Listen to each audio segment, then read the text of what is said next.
Inilah rekaman terbaru dari medan tempur yang beredar di Telegram Sabtu 14 Februari 2026.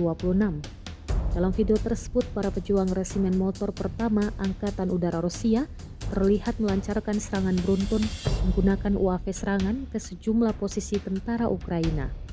Target yang disasar meliputi tempat persembunyian, peralatan militer, hingga personel di garis depan. Serangan dilakukan dengan kombinasi drone FPV tipe Upir serta drone peledak lainnya yang berukuran lebih besar dan membawa daya hancur lebih kuat.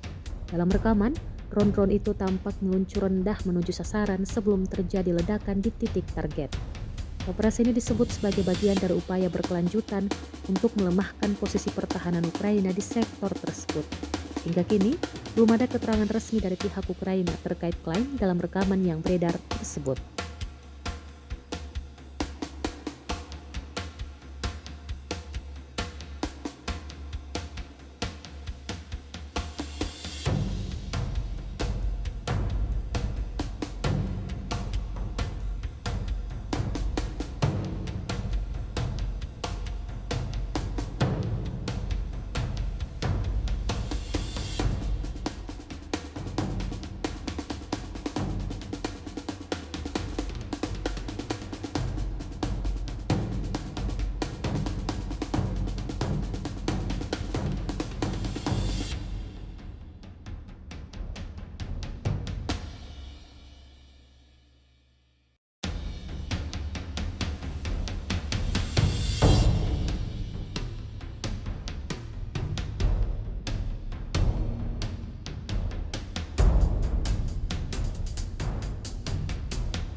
Download Tribun X sekarang, menghadirkan lokal menjadi Indonesia.